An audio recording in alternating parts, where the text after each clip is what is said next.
बहुत कुछ परिवर्तन करने के लिए सरकार में होना होता है, तभी आप जनता के लिए वो कर पाते हैं जो आपने सोचा होता है। यह सिर्फ ना हमारे लिए सांकेतिक विजय है, मुझे लगता है कि ये पूरे भारत के लिए सांकेतिक विजय है कि जो एक पार्टी किसी एक छोटी इकाई को भी नहीं छोड़ रही है, उसके खिलाफ अगर जब ठीक तक है। नेक टू नेक फाइट नहीं होगा और मुद्दे की राजनीति पे लड़ाई जब तक नहीं होगी, तब तक आप संघर्ष कर जीत नहीं पाएंगे। तो अब तो बता दीजिए, मैं इससे पहले जाऊं कंचना जी के पास कि आपको फोन पे क्या कह रहे थे, वो किस बात पे नाराजगी थी?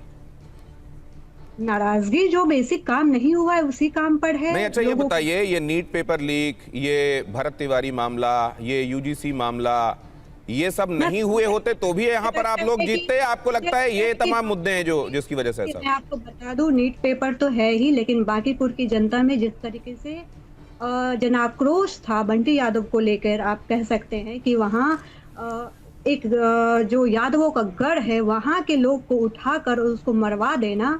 भरत तिवारी का मामला था ही, प्रशांत जी खुद उनके यहाँ गए थे। इस तरह से युवाओं को, जो भी युवा बोल रहे हैं, उनको कहीं ना कहीं हाशिए पर कर देना, क्या कर देना, यह कहीं ना कहीं इनके खिलाफ गया है, मुझे जैसा। अब मैं जरा कंचना जी से समझ लूं कि कंचना जी, अब अगर मान लीजिए मोह भंग किसी से हो रहा है तो आपकी तरफ कोई क्यों नहीं आ रहा है? और ये आप लोगों ने सीरियसली लिया भी नहीं, कैंपेन में वो ताकत, वो जज्बा दिखाई भी नहीं दी। दिनेश जी, ये जो आपका सवाल है, ये समीक्षा का विषय है हमारे लिए कि हम जो दूसरे नंबर पे थे, वो जो भारतीय जनता पार्टी अपनी किला कहती थी, दूसरे नंबर पे थे, हम तीसरे नंबर पे आ गए। लेकिन समीक्षा का विषय हमारे लिए तो है, लेकिन उनके लिए सबसे ज्यादा है जो कहते थे कि यहाँ हम कुत्ता बिल्ली भी लड़वा देंगे तो वो जीत जाएगा।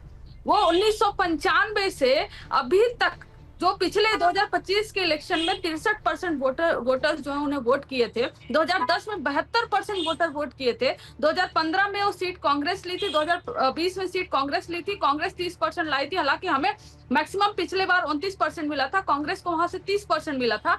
तो हमें ये समझने की जरूरत है कि हमारे वोटर्स जो हैं वो आखिर में क्या उनका यह इंटेंशन था कि किसी भी तरह से भारतीय जनता पार्टी का गुरूर फिलहाल अभी तोड़ने की जरूरत है, उनका अहंकार तोड़ने की जरूरत है कि आप स्टूडेंट को कॉकरोच बोल दो, आप वायरस बोल दो, आप जो कुत्ता बिल्ली को लड़वाने की बात दूसरा कर का दो, नुकसान हो जाने से अपना फायदा, मतलब एक ठीक है, एक वेंट आउट होता है, एक खींच निकलती है, एक भड़ास निकल जाती है, लेकिन उसके बियॉन्ड आप खुद जन समर्थन क्यों नहीं ले पा रही हैं? खुद तेजस्वी उस समय सक्रिय क्यों नहीं थे? आज वो गए सोनपुर में, उन्होंने पूजा अर्चना भी की, लेकिन लोगों ने समझा कि सावन सोमवार की वजह से है, जीत की प्रार्थना के लिए नहीं है। ये जगह आप लोग क्यों छोड़ रहे हैं? क्या विपक्ष, मजबूत विपक्ष, मतलब आरजेडी, तो वहां पर अगर आरजेडी की जगह कोई और आ रहा है, इसका मतलब ये आरजेडी के लिए बहुत बड़े निहितार्थ अपने आप, अगर ये भाजपा के लिए बहुत बड़े संकेत हैं तो आरजेडी के लिए भी बहुत बड़े संकेत हैं।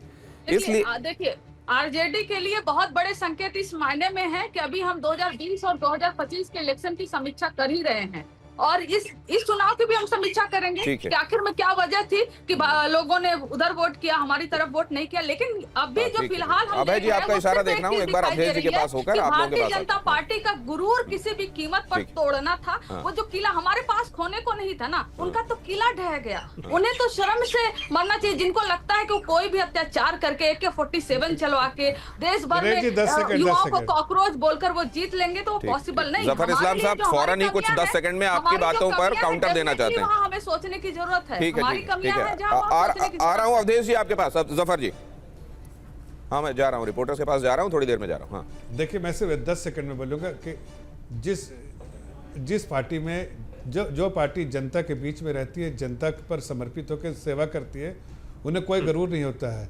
किला आपका जो था बिहार में थोड़ा बहुत, वो ढल चुका है। अब धीरे धीरे देखिए पार्टी खत्म होगी आपकी, इसका इंतजार कीजिए। इसलिए कि जो अहंकार आज दिखाया उन्होंने, लेकिन जनसुराज का उभार भी तो हो रहा है। इस्तेमाल किया,